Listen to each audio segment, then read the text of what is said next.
സ്നേഹമുള്ളവരെ, പെന്തക്കോസ്താ ദിവസത്തിൽ നമുക്ക് പരിശുദ്ധാത്മാവിൻ്റെ ദാനത്തിനു വേണ്ടി ആഗ്രഹിക്കുകയും പ്രാർത്ഥിക്കുകയും ചെയ്യാം. തിരുവചനങ്ങൾ നമുക്ക് ധ്യാനിക്കാം. പരിശുദ്ധാത്മാവ് നിന്റെ മേൽ വരും, അത്യുന്നതൻ്റെ ശക്തി നിന്റെ മേൽ ആവസിക്കും. അവൻ പരിശുദ്ധാത്മാവിനാലും അഗ്നിയാലും നിങ്ങളെ സ്നാനപ്പെടുത്തും.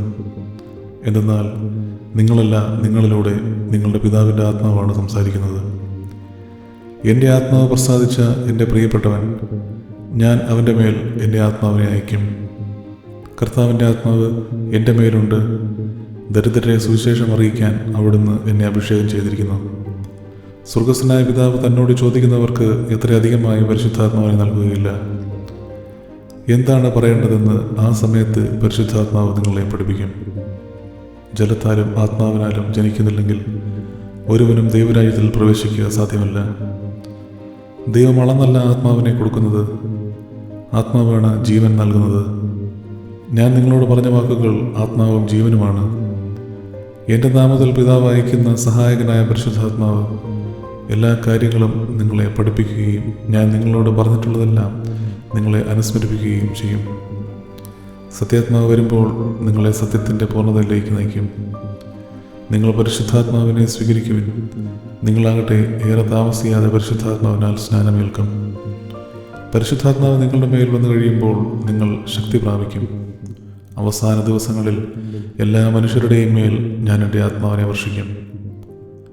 എൻ്റെ ദാസന്മാരുടെയും ദാസിമാരുടെയും മേൽ ഞാൻ എൻ്റെ ആത്മാവിനെ വർഷിക്കും.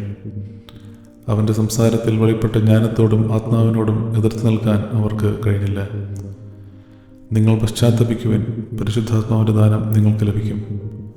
പത്രോസ് ഇത് പറഞ്ഞുകൊണ്ടിരിക്കുമ്പോൾ തന്നെ കേട്ടുകൊണ്ടിരുന്ന എല്ലാവരുടെയും മേൽ പരിശുദ്ധാത്മാവ് വന്നു. നിങ്ങളാകട്ടെ പരിശുദ്ധാത്മാവിനാൽ സ്നാനമേൽക്കും. നമുക്ക് നൽകപ്പെട്ടിരിക്കുന്ന പരിശുദ്ധാത്മാവിലൂടെ ദൈവത്തിൻ്റെ സ്നേഹം നമ്മുടെ ഹൃദയങ്ങളിലേക്ക് ചൊരിയപ്പെട്ടിരിക്കുന്നു. ദൈവത്തിൻ്റെ ആത്മാവ് യഥാർത്ഥമായി നിങ്ങളിൽ വസിക്കുകയാണെങ്കിൽ നിങ്ങൾ ജഡികരല്ല, ആത്മീയരാണ്. ദൈവാത്മാവിനാൽ നിയന്ത്രിക്കപ്പെടുന്നവരെല്ലാം, നയിക്കപ്പെടുന്നവരെല്ലാം ദൈവത്തിൻ്റെ പുത്രന്മാരാണ്. നമ്മുടെ ബലഹീനതയിൽ ആത്മാവ് നമ്മെ സഹായിക്കുന്നു. വേണ്ട വിധം പ്രാർത്ഥിക്കേണ്ടത് എങ്ങനെയെന്ന് നമുക്കറിഞ്ഞുകൂടാ. എന്നാൽ അവാച്യമായ നെടുവീർപ്പുകളാൽ ആത്മാവ് തന്നെ നമുക്ക് വേണ്ടി മാധ്യസ്ഥം വഹിക്കുന്നു. തീഷ്ണതയിൽ മാന്യം കൂടാതെ ആത്മാവിൽ ജ്വലിക്കുന്നവരായി കർത്താവിനെ ശുശ്രൂഷിക്കുവാൻ. ആത്മാവ് എല്ലാ കാര്യങ്ങളും ദൈവത്തിൻ്റെ നിഗൂഢ രഹസ്യങ്ങൾ പോലും അന്വേഷിച്ച് കണ്ടെത്തുന്നു. ദൈവത്തിൻ്റെ ചിന്തകൾ ഗ്രഹിക്കുക ദൈവാത്മാവിനല്ലാതെ മറ്റാർക്കും സാധ്യമല്ല. നിങ്ങൾ ദൈവത്തിൻ്റെ ആലയമാണെന്നും ദൈവാത്മാവ് നിങ്ങളിൽ വസിക്കുന്നുവെന്നും നിങ്ങൾ അറിയുന്നില്ലേ? യേശു കർത്താവാണെന്ന് പറയുവാൻ പരിശുദ്ധാത്മാവ് മുഖേനയല്ലാതെ ആർക്കും സാധിക്കുകയില്ല. അവിടുന്ന് നമ്മിൽ തൻ്റെ മുദ്ര പതിക്കുകയും അച്ചാരമായിട്ട് തൻ്റെ ആത്മാവിനെ നമ്മുടെ ഹൃദയങ്ങളിലേക്ക് പകരുകയും ചെയ്തിരിക്കുന്നു. ആത്മാവ് ജീവിപ്പിക്കുന്നു. കർത്താവ് ആത്മാവാണ്. കർത്താവിൻ്റെ ആത്മാവുള്ളിടത്ത് സ്വാതന്ത്ര്യമുണ്ട്. ആബാ പിതാവേ എന്ന് വിളിക്കുന്ന പുത്രൻ്റെ ആത്മാവിനെ ദൈവം നമ്മുടെ ഹൃദയത്തിലേക്ക് അയച്ചിരിക്കുന്നു. ആത്മാവിൻ്റെ പ്രേരണയനുസരിച്ച് വ്യാപരിക്കുവാൻ. നമ്മൾ ആത്മാവിലാണ് ജീവിക്കുന്നതെങ്കിൽ നമുക്ക് ആത്മാവിൽ വ്യാപരിക്കാം. ആത്മാവിനായി വിതയ്ക്കുന്നവനാകട്ടെ ആത്മാവിൽ നിന്നും നിത്യജീവൻ കൊയ്തെടുക്കും. ആത്മാവിനാൽ പൂരിതരാകുവാൻ. ദൈവവചനമാകുന്ന ആത്മാവിൻ്റെ വാൾ എടുക്കുകയും ചെയ്യുവാൻ. ആത്മാവിനെ നിങ്ങൾ നിർവീര്യമാക്കരുത്. അപേക്ഷകളോടും യാചനകളോടും കൂടെ എല്ലാ സമയവും ആത്മാവിൽ പ്രാർത്ഥനാ നിരതരായിരിക്കുവാൻ. ദൈവം നമ്മുടെ രക്ഷകനായ യേശു ക്രിസ്തുവിലൂടെയാണ് പരിശുദ്ധാത്മാവിനെ നമ്മുടെ മേൽ സമൃദ്ധമായി വർഷിച്ചത്. മഹത്വത്തിൻ്റെ ആത്മാവ്, അതായത് ദൈവാത്മാവ് നിങ്ങളിൽ വസിക്കുന്നു. നിങ്ങളുടെ ഉള്ളിലുള്ളവൻ ലോകത്തിലുള്ളവനേക്കാൾ വലിയവനാണ്. ആത്മാവാണ് സാക്ഷി നൽകുന്നത്. ആത്മാവ് സത്യമാണ്. നിങ്ങൾ പരിശുദ്ധാത്മാവിൽ പ്രാർത്ഥിച്ചുകൊണ്ട് നിങ്ങളുടെ പവിത്രമായ വിശ്വാസത്തിൽ അഭിവൃദ്ധി പ്രാപിക്കുവിൻ. അവിടുന്ന് ആത്മാവിനെ അയച്ച് അത് അവയ്ക്ക് രൂപമേകി. കർത്താവിൻ്റെ ആത്മാവ് ശക്തമായി നിന്നിൽ ആവസിക്കും. നീയും അവരോടൊത്ത് പ്രവചിക്കാൻ തുടങ്ങും. അങ്ങയുടെ ആത്മാവിൻ്റെ ഇരട്ടി പങ്ക് എനിക്ക് ലഭിക്കട്ടെ. കർത്താവിൻ്റെ ആത്മാവിനാൽ ലോകം നിറഞ്ഞിരിക്കുന്നു. അങ്ങയുടെ നല്ല ആത്മാവ് എന്നെ നിരപ്പുള്ള വഴിയിലൂടെ നയിക്കട്ടെ. അങ്ങയുടെ പരിശുദ്ധാത്മാവിനെ എന്നിൽ നിന്നും എടുത്തു കളയരുതേ. അങ്ങ് ജ്ഞാനത്തെയും അങ്ങയുടെ പരിശുദ്ധാത്മാവിനെയും ഉന്നതത്തിൽ നിന്നും നൽകിയില്ലെങ്കിൽ അങ്ങയുടെ ഹിതം ആരറിയും? സൈന്യബലത്താലല്ല, കരബലത്താലുമല്ല, എൻ്റെ ആത്മാവിനാലാണ്. എങ്ങോട്ട് പോകണമെന്ന് ആത്മാവ് ഇച്ഛിച്ചുവോ അങ്ങോട്ട് അവ പോയി, ഇടം വല്ലം തിരിഞ്ഞില്ല. എൻ്റെ ആത്മാവിനെ ഞാൻ നിങ്ങളിൽ നിവേശിപ്പിക്കും. എല്ലാവരുടെയും മേൽ എൻ്റെ ആത്മാവിനെ ഞാൻ വർഷിക്കും. എൻ്റെ ദാസന്മാരുടെയും ദാസിമാരുടെയും മേൽ എൻ്റെ ആത്മാവിനെ ഞാൻ വർഷിക്കും. ആർക്കെങ്കിലും ദാഹിക്കുന്നെങ്കിൽ അവൻ എൻ്റെ അടുക്കൽ വന്ന് കുടിക്കട്ടെ. ദാഹിക്കുന്നവന് ജീവജലത്തിൻ്റെ ഉറവയിൽ നിന്നും സൗജന്യമായി ഞാൻ കൊടുക്കും. വരിക, ദാഹിക്കുന്നവൻ വരട്ടെ. ആഗ്രഹമുള്ളവൻ ജീവൻ്റെ ജലം സൗജന്യമായി സ്വീകരിക്കട്ടെ. ഞാൻ നൽകുന്ന ജലം അവനിൽ നിത്യജീവനിലേക്ക് നിർഗളിക്കുന്ന അരുവിയാകും. ആ ജലം എനിക്ക് തരുക, മേലിൽ എനിക്ക് ദാഹിക്കുകയില്ലല്ലോ. സമുദ്രം ജലം കൊണ്ടെന്ന പോലെ ഭൂമി കർത്താവിനെ കുറിച്ചുള്ള ജ്ഞാനം കൊണ്ട് നിറയും. രക്ഷയുടെ കിണറ്റിൽ നിന്നും നീ സന്തോഷത്തോടെ ജലം കോരിയെടുക്കും. ദൈവത്തിൻ്റെ ചൈതന്യം വെള്ളത്തിന് മീതെ ചലിച്ചുകൊണ്ടിരുന്നു. അചഞ്ചലമായ ഒരു നവചൈതന്യം നിന്നിൽ നിക്ഷേപിക്കണമേ. ഒരു പുതു ചൈതന്യം നിങ്ങളിൽ ഞാൻ നിക്ഷേപിക്കും. ജീവശ്വാസമേ, നീ 4 വായുക്കളിൽ നിന്നും വന്ന് ഈ നിഹിതന്മാരുടെ മേൽ വീശുക. അവർക്ക് ജീവനുണ്ടാകട്ടെ. തന്നെ വിളിച്ചപേക്ഷിക്കുന്ന എല്ലാവരുടെയും മേൽ അവിടുന്ന് തൻ്റെ സമ്പത്ത് വർഷിക്കുന്നു.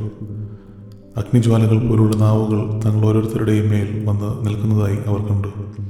ഇതാ എൻ്റെ പിതാവിൻ്റെ വാഗ്ദാനം ഞാൻ നിങ്ങളുടെ മേൽ ഞാൻ അയക്കുന്നു. ഉന്നതത്തിൽ നിന്നും ശക്തി ലഭിക്കുന്നതുവരെ നഗരത്തിൽ തന്നെ വസിക്കുവിൻ. എന്നിൽ നിന്നും നിങ്ങൾ കേട്ട പിതാവിൻ്റെ വാഗ്ദാനം കാത്തിരിക്കുവിൻ. ക്രിസ്തുവിൽ നിന്നും നിങ്ങൾ സ്വീകരിച്ച അഭിഷേകം നിങ്ങളിൽ നിലനിൽക്കുന്നു. അതിനാൽ മറ്റാരും നിങ്ങളെ പഠിപ്പിക്കേണ്ടതില്ല. അവൻ്റെ അഭിഷേകം എല്ലാ കാര്യങ്ങളെയും കുറിച്ച് നിങ്ങളെ പഠിപ്പിച്ചുകൊള്ളും. ഞാൻ അതിനു ചുറ്റും അഗ്നി കൊണ്ടുള്ള കോട്ടയായിരിക്കും. ഞാൻ അതിൻ്റെ മധ്യത്തിൽ അതിൻ്റെ മഹത്വമായിരിക്കും. ആത്മാവ് മുഖേനയുള്ള വിശുദ്ധീകരണത്താലും സത്യത്തിലുള്ള വിശ്വാസത്താലും രക്ഷയ്ക്കുള്ള ആദ്യഫലമായി ദൈവം നിങ്ങളെ തിരഞ്ഞെടുത്തിരിക്കുന്നു. അവൻ വന്ന പാപത്തെക്കുറിച്ചും നീതിയെക്കുറിച്ചും ന്യായവിധിയെക്കുറിച്ചും ലോകത്തെ ബോധ്യപ്പെടുത്തും. നിങ്ങളുടെ എതിരാളികളിൽ ആർക്കും ചേർത്ത് നിൽക്കാനോ എതിർക്കാനോ കഴിയാത്ത വാക്ചാതുര്യവും ജ്ഞാനവും ഞാൻ നിങ്ങൾക്ക് നൽകും.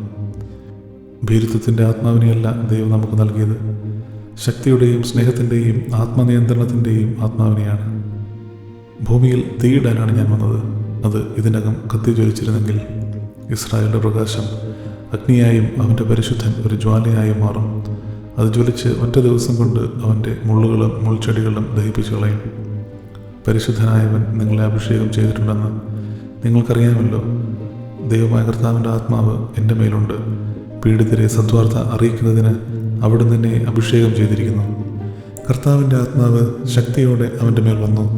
അവനെ ബന്ധിച്ചിരുന്ന കയർ കരിഞ്ഞ ചണനൂൽ പോലെയായി തീർന്നു. കെട്ടുകൾ അറ്റുവീണു. ഞാൻ പിതാവിനോട് അപേക്ഷിക്കുകയും എന്നേക്കും നിങ്ങളോട് കൂടെ ആയിരിക്കാൻ മറ്റൊരു സഹായകനെ അവിടുന്ന് നിങ്ങൾക്ക് തരികയും ചെയ്യും. ഞാൻ തിരഞ്ഞെടുത്ത എൻ്റെ പ്രീതിപാത്രം ഞാൻ എൻ്റെ ആത്മാവിനെ അവന് നൽകി. ഞാൻ പിതാവിനോട് അപേക്ഷിക്കുകയും എന്നേക്കും നിങ്ങളോട് കൂടെ ആയിരിക്കാൻ മറ്റൊരു സഹായകനെ അവിടുന്ന് നിങ്ങൾക്ക് തരികയും ചെയ്യും. ഞാൻ പിതാവിൻ്റെ അടുത്ത് നിന്നും അയക്കുന്ന സഹായകൻ, പിതാവിൽ നിന്നും പുറപ്പെടുന്ന ആ സത്യാത്മാവ് വരുമ്പോൾ അവൻ എന്നെക്കുറിച്ച് സാക്ഷ്യം നൽകും.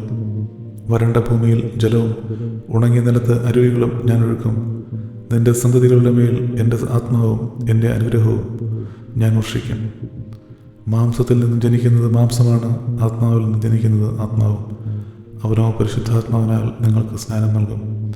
ദൈവരാജ്യമെന്നാൽ നീതിയും സമാധാനവും പരിശുദ്ധാത്മാവിലുള്ള സന്തോഷവുമാണ്.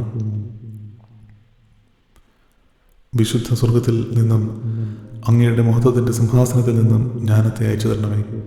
ഞാൻ പ്രാർത്ഥിച്ചു, എനിക്ക് വിവേകം ലഭിച്ചു. ഞാൻ ദൈവത്തെ വിളിച്ചപേക്ഷിച്ചു, ജ്ഞാനചൈതന്യം എനിക്ക് ലഭിച്ചു. കർത്താവിൻ്റെ ആത്മാവ് അവൻ്റെ മേൽ ആവസിക്കും.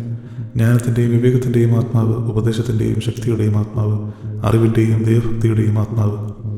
കർത്താവ് നിൻ്റെ ഹൃദയത്തെ ജ്ഞാനം കൊണ്ട് നിറയ്ക്കട്ടെ. സർവശക്തനായ കർത്താവ് കനിഞ്ഞാൽ ജ്ഞാനത്തിൻ്റെ ചൈതന്യം അവനിൽ നിറയും. ഈ ജനത്തെ നയിക്കാൻ ജ്ഞാനവും വിവേകവും എനിക്ക് നൽകണമേ. ഈ ജനത്തെ നയിക്കാൻ ജ്ഞാനവും വിവേകവും ഞങ്ങൾക്ക് നൽകണമേ. നമ്മുടെ ദൈവമായ കർത്താവിനും എന്നേരവും ആരാധനയും സ്തുതിയും പുകഴ്ചയും ഉണ്ടായിരിക്കട്ടെ.